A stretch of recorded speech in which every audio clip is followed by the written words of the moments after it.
We don't know. Okay? But I think the important thing we face today is that there are 95% of problems that we all agree with. Eradicating hardcore poverty, eradicating poverty, justice for the people, non-racial based politics, fairness for all races in this country. A lot of issues. Don't talk about these issues, even issues like teaching of maths and science and English also got polarity between the different parties. So that the Islamic thing is only one issue. It will be an issue if one of the parties choose to make it an issue. If BAP decides, die, we want secular state and we want everything secular, then habis lah. Or, and that's it for my friends in the past, if they say, die, we want Islamic state today, regardless of all the other 95% of the problems, then die lah.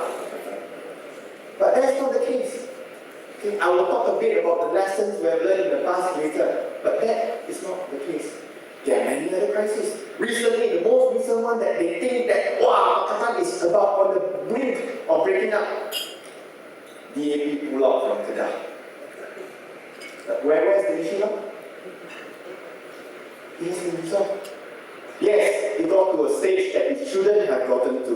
It shouldn't have gotten to a stage where DAP has to threaten or to pull out from Pakatan and Kedah. There were reasons for that which I won't go into. Okay? Reasons that most people don't see. Things that happens behind the scenes that couldn't be resolved before that. But it happened, the leaders put their minds to it, the issues have at this point in time been resolved, and it will be.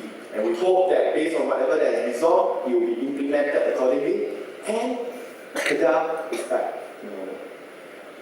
What are the issues we face? Penang. We all heard the big fight between Lee Kuan Yew and Anwar Ibrahim. One being not happy with the other. On the, Penanti by-election, the DCM. But that was I would not say that was there was no fight. It wasn't a fight. It was a verbal tiff between the two on the manner in which certain things should be done. But I think that's perfectly normal. It is absolutely normal. A lot of you are married here. How many times have you not quarreled with your husband or your wife? Does it mean you divorce every time you want to quarrel? You resolve the issue. There are going to be differences. We are all humans. Within the party, between the parties, there are going to be differences that comes with mistakes done, in the lack of communication or miscommunication and other issues. It will come about. Don't talk about the Anwar and running team in Penang. Even the issue of awarding dato-ship also got problem in Penang. Some parties say no dato-ship for politicians, some parties say must have. Even that becomes an inter-party quarrel. Selangor will have the same thing. Okay? But these are normal issues to me. These are this shows that the three parties are growing, are working together more. If they are not working together, you will never see these issues.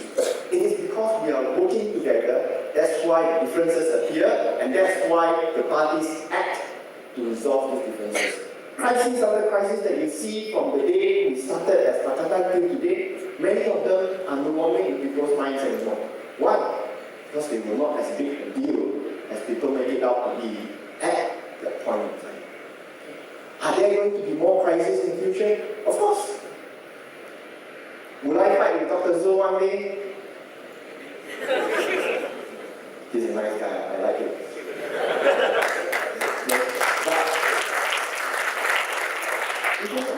There will be differences. Okay?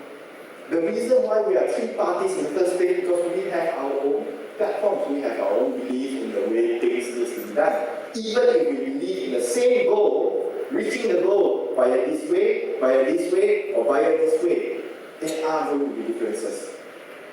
Even simple things, I'm not pointing to yesterday's event, but even simple things. Do we dare go to the street for every single thing that we are against? Or do we pick and choose? Or do we not go to the streets at all? Even digital things like that. We all have the same objective. Anti-ISA, anti-this, anti-that. But doesn't mean that everything you agree on the manner that we those are very, very important points. So, I like to believe that Pakatan is made of a lot of sterner stuff. And I tell you what made us sterner in terms of the relationship between these three parties. In the past, when we were not in the government, very easy to quarrel because we are not in government, so we only got ideology to compare. Islamic State, secular, and wishy-washy, you know what. Neither three are good, okay? No, but we quarrel over that. But once you're in government, a lot of issues becomes overwhelming. Suddenly you have to look at the economy. What has Islamic State got to do with economy? Focus on economy, make sure food is in people's mouth. Suddenly you have to deal with poverty. There's nothing about ideology in poverty. It's about getting food and money into the people's pockets. Suddenly you have to focus on attracting investors. What has it got to do with ideology? All three parties must work together to bring money, bring foreign investors into your state. Suddenly you have to deal with how to restructure water in Selangor. What ideology? And suddenly you have to deal with issues like the education, running schools, all these other issues now overwhelm. I can tell you, they overwhelm our leaders who are EXCO committee members, who are part of the top leadership in the various states. There's no time to think about ideology. Not much anymore. So we are made of a lot of sterner stuff today, and we are learning from experience. There's no question about it. We are learning from experience.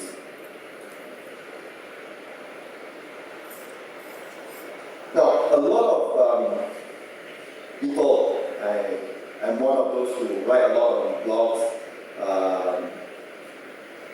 and I get a lot of comments.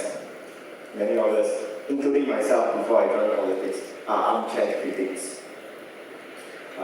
guilty or otherwise. We'd like to ask, why can't Pakatan just set up a shadow committee? Why can't we just form one party? Solve all problems, like one party, no problems between three parties. Why can't we stop quarreling and work together? Why can't the three parties agree on one common policy? Very important questions. This is not saying the questions are not important, but there are no easy answers. I'll give a very simple example when I was an armchair critic. 2003, Chinese New Year, somebody's house.